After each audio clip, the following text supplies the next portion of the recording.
and today we're going to make for you a creamy avocado salad dressing or dip. It's so good, very delicious, and it doesn't even have any oil in it. It's very ninja. As you know, I like to try and do that as much as possible. 1 avocado, 1 small handful of basil,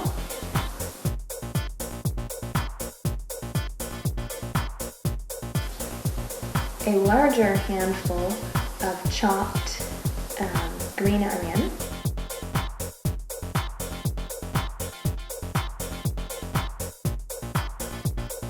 two cloves of garlic,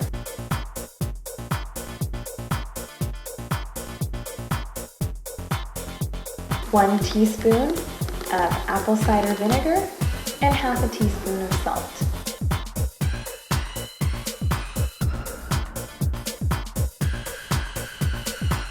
Depending on the consistency you're going for, your cup, it'll be like 1/4 cup of water up to a half cup. So I'm going to start out with putting the water in, just about between 1/4 and a half a cup right now. And then I'm going to put the apple cider vinegar, and now the avocado. I like to squeeze it out, just so you know it's really wet. And you can squeeze your avocado out without even using a spoon. Nice.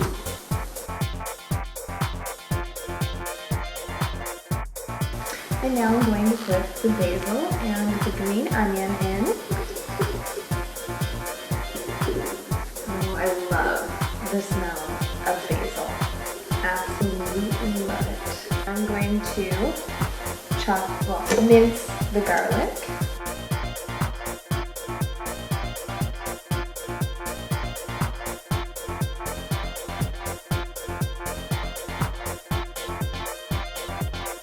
Smells so fresh, and this is heirloom garlic that was grown in Ontario. The great thing about heirloom garlic, or any heirloom fruit or vegetable, is that it maintains its nutrients over the years. The seeds, that is. And so you're getting more nutrients than you would in our non-nutrient dense soil that we tend to have these days. Okay, the second clove of garlic. Smells delicious. So now I'm going to put the half a teaspoon of sea salt in. I'm going to process with this immersion blender. It's Christine, and I think it's going to be absolutely fabulous for this dressing.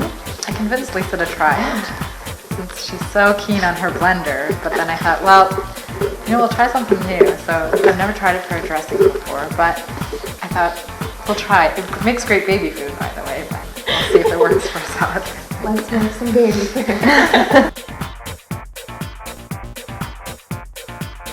And so I like to put a little bit of cayenne in because I'm feeling like I want something a little spicy, and where it's winter here in Canada, cayenne pepper or any of the peppers are really warming and help rev your metabolism. So I'm going to sprinkle a bit on, and then I'm going to stir it. I figured that I would make some zucchini pasta because that's another thing. You don't just have to use it for salads or just for your vegetables, to dip your vegetables in. You can use it for zucchini pasta, squash pasta, carrot pasta. It's called the stylizer that I love to use to make my zucchini pasta.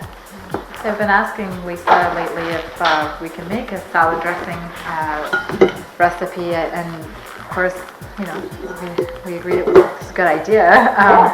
But I just find, you know, sometimes you get stuck in your same things, making the same recipes. I have the same one salad dressing that I knew, and I just kind of stuck to it because I was kind of too scared to try anything else. I'm glad that Lisa's showing me some new recipes. It makes sense to take the leap into something new, because they say when you take that leap and you finally decide to make a change, that's when you see the most amazing things happen in your life. It can be anything from little tiny miracles to full blown out miracles. So embrace change. the amazingness of this grueling. Look at that. Look how beautiful that is. Dressings can really just add a whole new life and zest to vegetables. When you're making your zucchini, depending on if you're having it for a meal or a little snack, usually it's like you could do 1 zucchini per person, depending on how hungry you are, because this is 1 zucchini. You never have it alone, right? You always have something else with it. It depends. Some people like to do things called mono meals, where they eat just one thing during their meal, and it helps in keeping your digestion from being too bogged down. And so if you were just going to have the zucchini, then that's like enough for 1 person during the meal. If you're gonna do the food combining thing, then you definitely would have whatever else with it, and you just take 1 little bit of it and you're good to go. So this stock here, what I like to do is I like to put it in a little baggie, put it in the fridge, and use it for juice or smoothies instead of wasting it.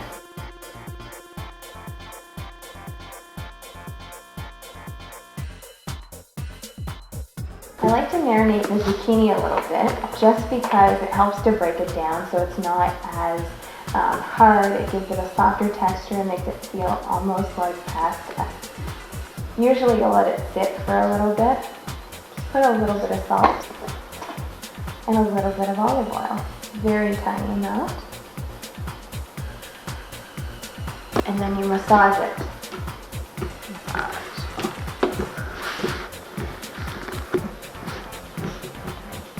And while you're doing this, you might want to break it apart a little bit, or else you might have a recreation of Lady and the Tramp, where your spaghetti piece is like, just a second, let me find one, this long.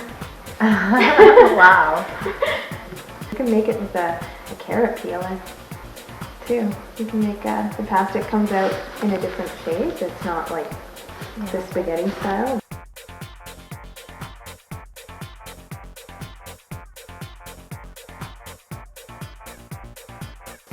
So now you just put as much as you want on your dish, or if you're using it for dip, you just dip it. The reason I'm wearing gloves is because I've been sick all week. Well, not all week, but I've had a little bit of a fever and I just haven't been feeling very well. This is my first extra spicy, so I'm going to put a little more because I'm daring like that. It'll curb any salty tooth. You know, you hear of sweet tooths? This is a salty tooth thing. I have a salty tooth.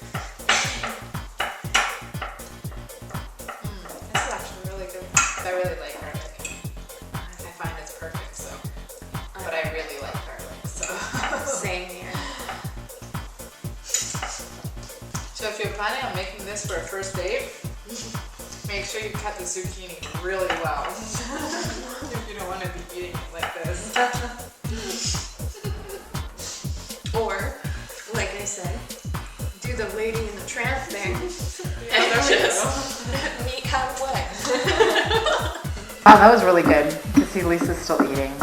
And I'm all done. That's the thing I've been noticing. As I've been eating more raw foods lately too, I tend to eat things a lot slower. And I think that's a really good thing too, It is, because yeah. being mindful while you're eating and just kind of like enjoying all the flavors and everything, because there's so many like amazing things in here, like basil and the green onion and then the garlic. Like I just like to have it like fly around in my mouth a few times so I can just taste everything, and That's true. it's spectacular. Well, the digestion starts with the saliva, so it's important. Like the longer it stays in your mouth and the longer you chew and Create those enzymes. one thing I'd like to be more mindful about is eating sitting down. And I don't eat sitting down very much. Well, this is, you know what, and this is not strange for me at all. I'm always just sitting on the edge of this island, and this is usually where I eat. I really should make an effort to sit down and just relax. One time I did a great fast, And it consisted of just eating grapes, 2 pounds in the morning, 2 pounds at lunch, and then 2 pounds at supper. I got lucky when I decided to do it. If they were on sale, of course, go figure. Because you manifested it. Yeah. And so it was like, I would sit there and there's mindful eating and then there's meditative eating. You can meditate while you're eating. And so what you do while you're meditating, you concentrate on the food, how it tastes, how it feels when it's in your mouth, how it was made, how grateful you are that it was made. Every single flavor that you taste, you picture it, and then you go even further. You say nature, you say God or the universe or whatever you believe in, and I was doing that. It took me like an hour to an hour and a half to finish the 2 pounds of grapes. It was amazing afterwards. I had no indigestion. I wasn't like feeling overly full because a lot of people are like, wow, 2 pounds of grapes, oh my goodness. But it was fantastic. I definitely suggest mindful eating. If you don't want to do meditative eating, mindful eating is definitely You should always really be thankful for all your food anyways. Exactly. Have a wonderful day.